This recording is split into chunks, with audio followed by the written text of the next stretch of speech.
en particular nunca pensé que iba a haber el triunfo. ¿Sí? Y después del 19 yo decía, yo estoy viviendo de prestado. ¡Viva Nicaragua libre! Y los rostros de la gente impresionaban, eran unos rostros iluminados por la esperanza.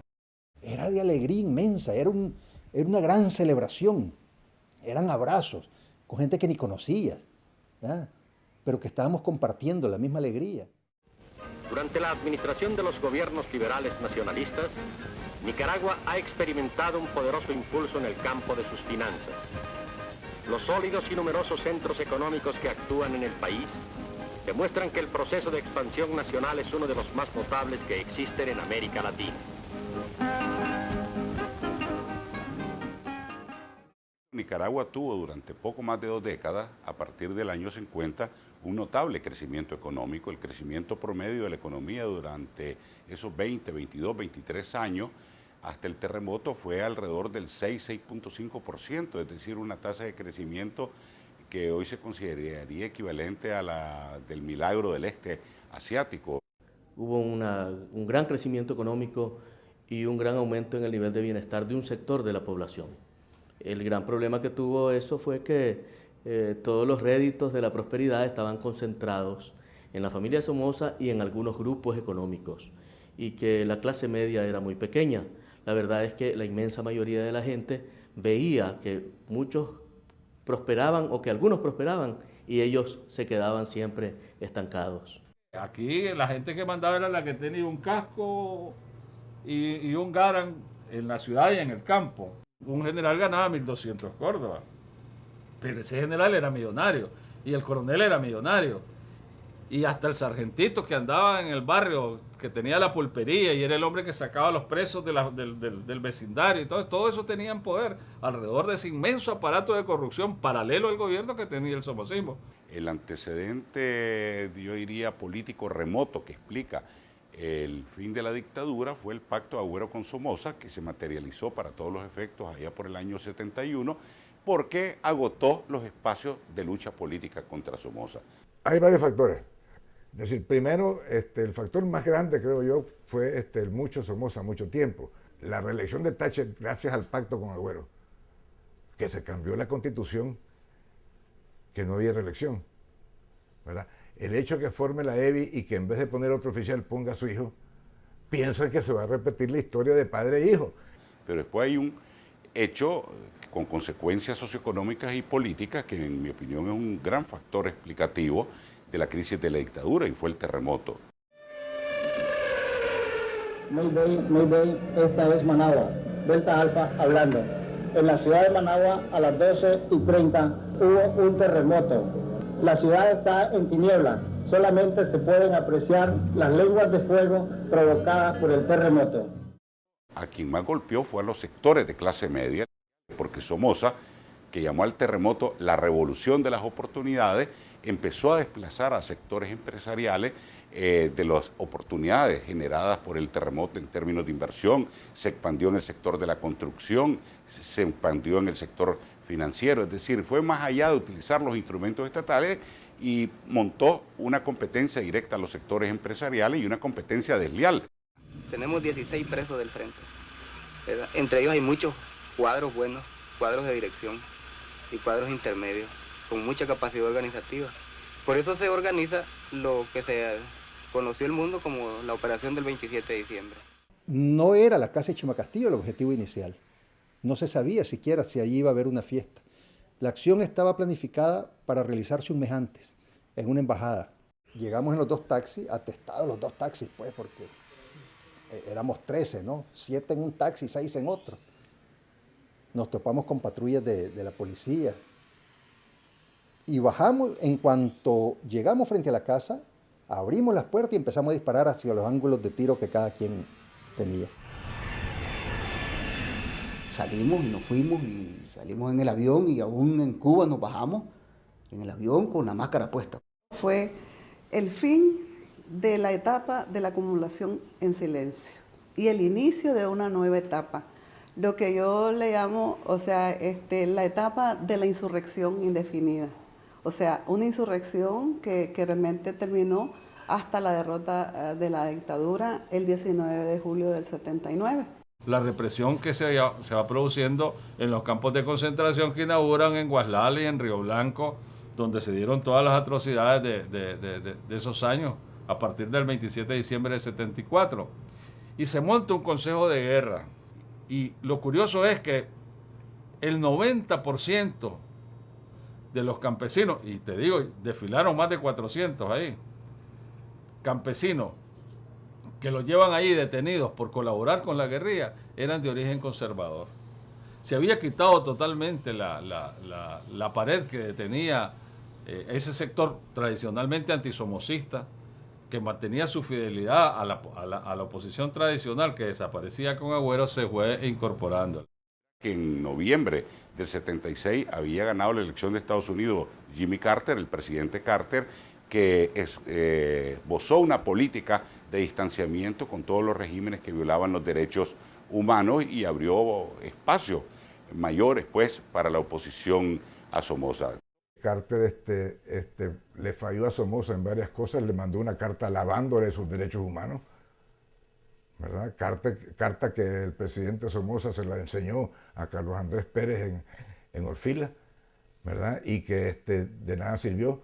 Carter se planteó el somocismo sin Somoza, nunca se planteó la destrucción de la Guardia Nacional, sino simplemente la remoción de Somoza para que hubiera una transición, pero que fuera favorable a los intereses norteamericanos. Eso ya no se pudo dar. En muchos sentidos, la revolución sandinista es producto de la mala política norteamericana. Haber apoyado a Somoza más de 45 años, Somoza eliminó lo que hubiera sido una oposición cívica real, de manera que en 79 Carter busca un punto medio y no lo encuentra. Aquí el momento en que los miembros del grupo de los 12 se dirigían a abordar el avión que los trajo a Nicaragua a la 1:35 de la tarde de hoy. Los 12, como grupo, podríamos decir que tuvo un origen en una idea de Carlos Fonseca. Él decía de que habría que hacer una gran unidad nacional en Nicaragua para poder derrotar a la dictadura y que era importante que participaran todos los sectores en esa gran alianza.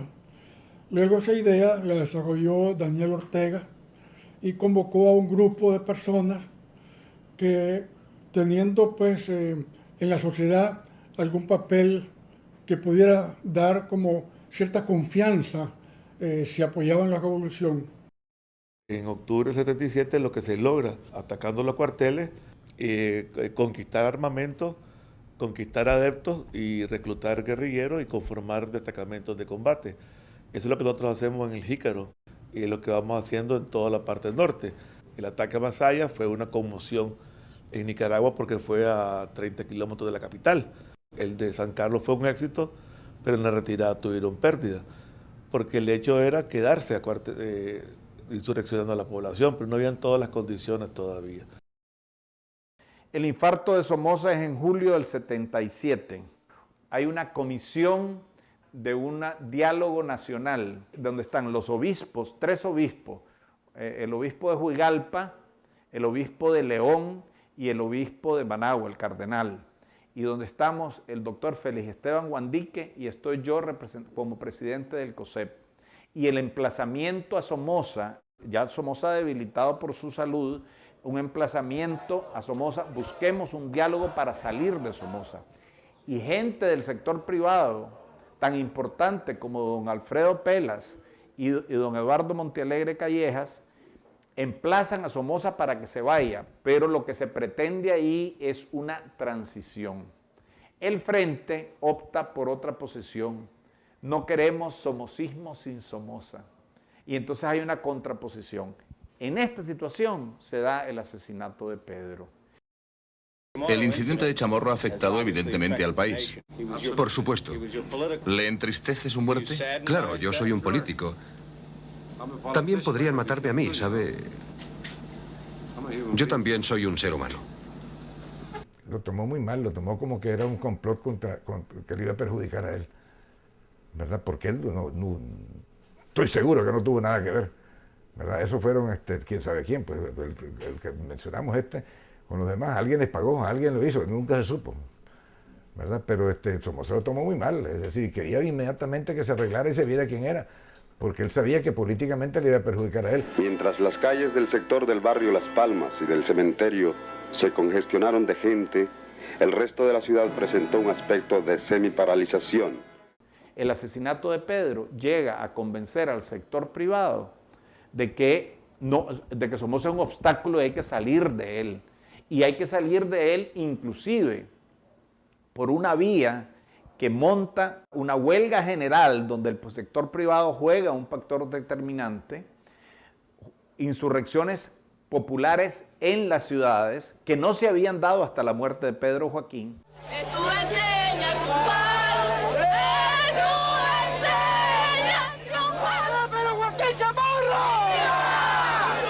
El asesinato de Pedro, ya digamos, es que hay un montón de gasolina que está saliendo sobre una enorme superficie y alguien llega a pegarle un fósforo. Y eso es tan gráfico de pegar el fósforo que se le pegó el fósforo a gran parte de la carretera norte. Nosotros sabíamos que iba a haber un intento de toma del palacio de parte de un comando. Nos lo había informado la CIA. Por esa razón, nosotros teníamos en el Palacio Nacional 50 hombres de la EBI y de las Boinas Verdes especialmente puestos donde no hubiera entrado un alma, con bazooka, con ametralladora, con bombas lacrimógenas, con todo. Y llegaban siempre que había sesión del Congreso. ¿Qué pasó? No llegaron ese día. El que hace una operación de ese tipo tiene que estar dispuesto a todo, si no es un disparate. Es decir, si no vas con la disposición de hacer cualquier cosa para que tenga éxito, entonces seguramente vas a fracasar, ¿verdad?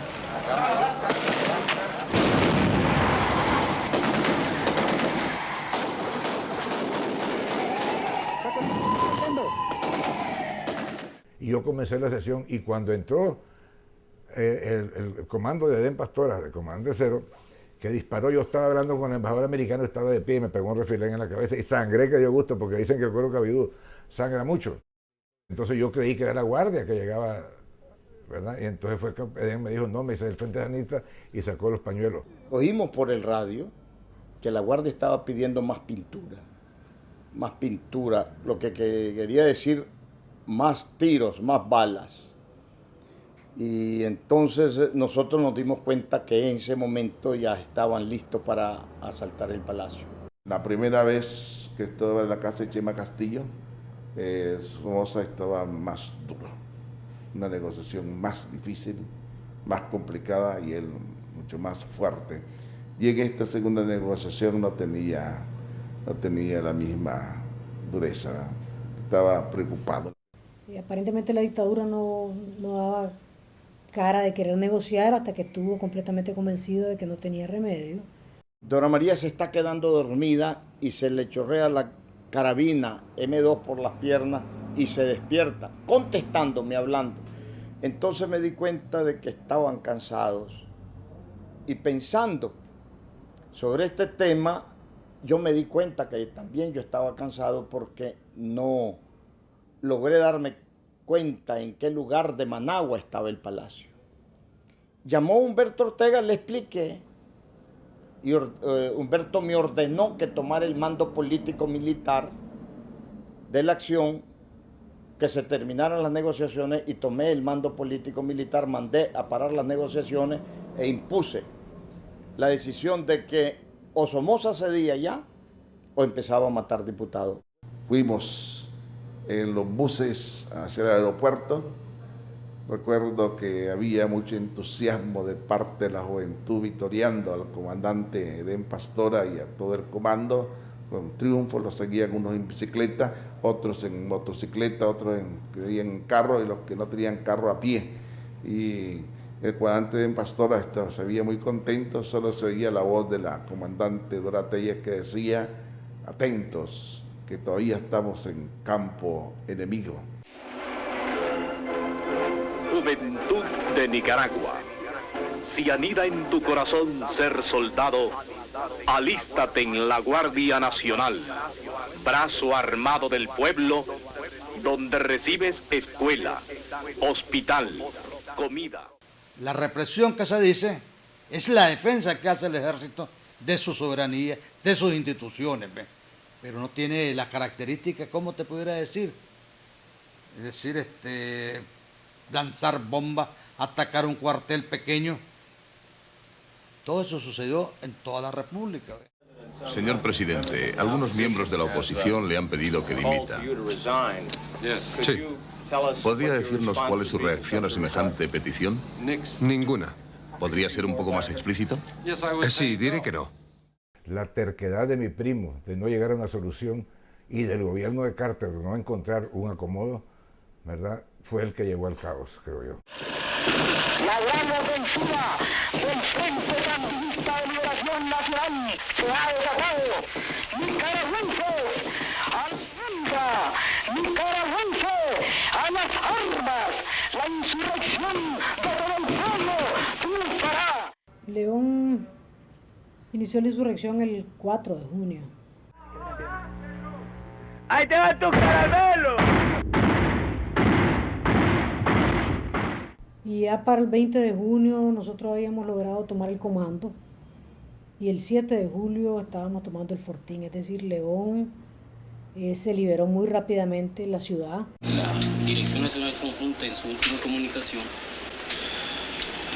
nos transmitía una serie de consideraciones y estimaba que era conveniente pasar de inmediato a evaluar los acontecimientos para estudiar y determinar cuándo va a estallar la huelga general, entendiendo esta como el preludio de la insurrección en todos los frentes de lucha. La insurrección aquí no fue espontánea, de repente la gente se alzó y ¡pum!, Somoza se cayó, no.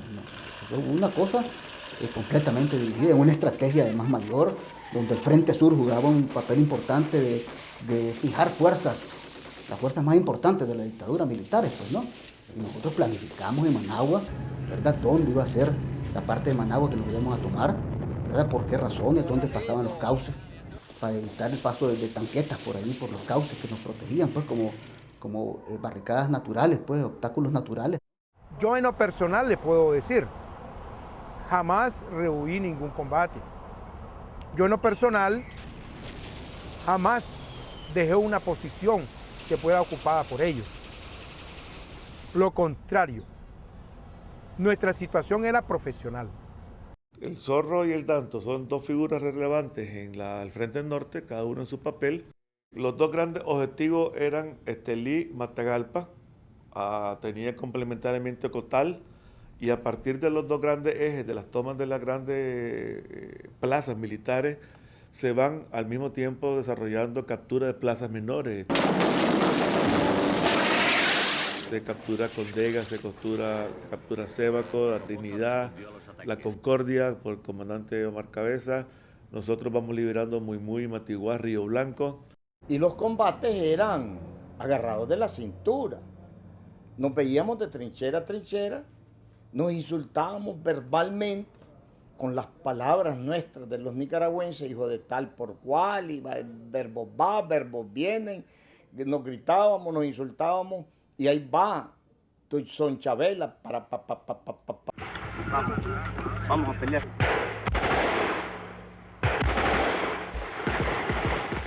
Combatimos fuertemente, como te digo, en León, aquí en Managua, inclusive en los barrios Santa Rosa, fue muy fuerte. A los terroristas que ocupan Bello Horizonte y colonias vecinas, si quieren conservar sus vidas, depongan sus armas, déjenlas abandonadas y entréguense. La Guardia Nacional les garantiza sus vidas. Y habían abusos, claro que habían abusos, ¿por qué lo voy a negar? Teníamos que romper esa puerta y sacarlos a como diera lugar, o ellos nos rompían la madre a nosotros. Por ejemplo, en Ciudad Jardín fue brutal. Imagínate vos de que al capitán Samson le quitaron una tanqueta. ¿Por qué? Para evitar no disparar a la casa donde estaban, que la población civil, que los niños, las mujeres, porque los simpatizantes salían con los niños, las mujeres embarazadas. Entonces era un escudo humano que ellos utilizaban para detener a la guardia. Le quitaron un tanque a uno de los capitanes más bravos que teníamos, que como Ronald Samson, y se lo quitan. ¿Qué tuvimos que hacer? Se los íbamos a dejar. Tuvimos que entrar tierra arrasada para recuperar el tanque y sacarlo. Porque ellos tenían una clave cuando llegaba la policía y otra cuando llegaba la EBI. Porque de largo nos conocía porque andábamos con casco israelita. Si era la EBI la que iba a entrar, ellos ponían alguien en una esquina y ponían a todo volumen con la luna llena bajo las estrellas. Entonces todo el mundo se escondía, pero cuando ya la policía le ponían como cualquier canción, ¿verdad? Porque a la policía no le tenían miedo. Pero la EBI era una fuerza de choque debidamente entrenada, entonces nos tenían pavor. Nosotros no vamos a reconocer a ningún sucesor del régimen somocista porque todas las fuerzas democráticas del país han constituido a este gobierno de reconstrucción nacional, que es el que representa los legítimos intereses del pueblo nicaragüense. Nos pusimos de acuerdo en integrar esa junta dentro de un documento que es clave en la historia de Nicaragua y que es clave para lo que va a pasar luego, que es el Programa de Gobierno de Reconstrucción Nacional, sentado sobre 3 bases, ¿verdad? Un no alineamiento en política exterior, una economía que iba a ser una economía mixta, parte privada, parte estatal, y un pluralismo político donde podíamos participar todos. Es decir, nosotros quedamos con el doctor Urcullo y con Pesulo y el gobierno americano de que Chico Urcullo iba a ser presidente nada más por 24 horas. El Congreso lo escogía él y entonces él iba a llamar a una pacificación nacional, iba a llamar a un conjunto de formar un gobierno en el cual en esa lista de gobierno de los que estaban de los 12 solo figuraban 2 personas, doña Violeta, ¿verdad?, y Ramírez. No había ningún sandinista. En un momento se discutió una pretensión del negociador de los Estados Unidos, Bowler, de ampliar la Junta de Gobierno a 12 miembros, pero esto era una locura. Y al final ellos no tuvieron más que aceptar que la Junta de 5 miembros es la que integraba todos los equilibrios que se necesitaban y representaba a todos los sectores que deberían estar representados a la cabeza del gobierno. Como presidente de la República, excito a las fuerzas irregulares a disponer las armas, no ante nada ni ante nadie, sino ante el altar de la patria. Nos fuimos al búnker y entonces ahí estaba el general Mejía y ahí llegó Chico Urcullo. Y me acuerdo que el general Somoza ahí es donde le dijo: Mejía, te le dio dinero en Córdoba, anda siempre dinero para que le dejes a tus oficiales y le dejes a la gente, le dice, ¿verdad? Y le aconsejó pues que continuara y que se hiciera lo que se había pactado con el gobierno americano. Pido que me comunique con el cuartel de la Guardia, con el búnker. Entonces él me comunica con el general Federico Mejía González, que en aquel tiempo era coronel. Recuerdo que yo le digo: coronel Mejía, ¿cómo está usted? No, me dice: general. No sabía que lo habían ascendido porque lo acababan de ascender en ese momento. Y entonces ya comenzamos a hablar. Yo le explico de que hay que rendirse, que ya no hay nada que hacer, que saquen a Urcullo de ahí para que se termine la guerra. Él me dice que no puede. Cuando nosotros llegamos, Somoza no se levantó vuelo porque él quería que nosotros nos fuéramos. Hasta que le dijimos hasta que nos dijo: apúrense, porque no nos íbamos, porque yo estaba metiendo gente hasta el que cupo en el avión. Yo metí el que llegaba ahí, ¿verdad? Y uno nada más, que nos fuimos nosotros, y era de carne, era el avión de carga, no habían asientos sentados en el suelo. Somoza se va el 17 de julio, la Junta está lista para entrar a Managua y cumplir con lo acordado. Y es que en el aeropuerto Urcullo, al salir del país, entregaría los poderes a Monseñor Obando, el arzobispo de Managua, que a su vez los entregaría a la Junta de Gobierno. Esto no ocurrió porque Urcullo se negó en último momento a cumplir su palabra de renunciar e irse del país y por lo tanto apresuró nuestro viaje no a Managua, que ya no podía ser, sino a la ciudad de León. Son 2 aviones que salen de una base, de base 4 en el aeropuerto Juan Santamaría de Costa Rica, con pleno conocimiento del gobierno del presidente Carazo de ese entonces. Volamos sobre el Pacífico y entramos a León. Fuimos a esta ceremonia en el Paraninfo de la universidad, que para mí tenía mucha significación, y ahí la Junta tomó posesión de su cargo, proclamó a León como capital del país, y al día siguiente, cuando las fuerzas guerrilleras comenzaron a entrar a Managua, una de las cosas que lograron fue tomar la estación de televisión, y entre lo que la televisión logró entonces ya transmitir fue la primera imagen que veíamos de Sandino en la televisión de cine, en un viejo noticiero de Moviton, de Sandino quitándose y poniéndose el sombrero y con la música revolucionaria. Esta fue la prueba más palpable de que Somoza era ya un recuerdo nada más en la historia del país. Me llevaron al búnker, ahí estaba el Estado Mayor. Ellos me dijeron, usted va a tomar el poder. Hombre, yo no, yo he estado mediando. El poder pues tiene que tomarlo un laico, no yo. Siempre soy consecuente que no me toca a mí. Pero es que dicen que usted va a tomar el poder momentáneamente y enseguida lo va a entregar a los sandinistas, pues eso no. Yo lo que puedo es mediar. Entonces ellos me dijeron, trate de mediar, y me llamé a Telcor que me comunicaran con el general Humberto Ortega, que estaba en Costa Rica, pero ya me respondió no la Guardia, sino me respondió un miembro sandinista, habían tomado el palacio. Entonces le dije yo a uno de los generales que estaba ahí, ya no está el Telcor en manos de usted. Así es, carnal, me dice, la guerra hoy está en manos de ellos, mañana estará en manos nuestras. Ya se perdió, pero puede ser que mañana esté en manos nuestras. Fulgencio Larga Espada recibe, pues, retoma las conversaciones y a él se le dicta el comunicado de rendición de la Guardia, que él lee finalmente como a las 2 de la mañana del 19 de julio, y ahí culmina, pues ese es el acta formal de rendición de la Guardia. Aquí Nicaragua Libre, 20 de julio de 1979. La libertad tuvo hoy un nuevo significado. Dio la mano a la democracia ante el júbilo desbordante de un pueblo que sepultó a una dinastía de 42 años, 6 meses, 16 días. El búnker estaba básicamente vacío. Lo que encontramos ahí fueron cantidades de cajas de armas nuevas sin abrir, una gran parte de ellas de procedencia israelí, y encontramos uniformes botados en todas partes. La Guardia se cambió los uniformes rápidamente, incluso fue dejando uniformes botados en las calles, y estaba todas las instalaciones intactas. Es decir, el efecto de sorpresa, creo yo, fue demasiado grande.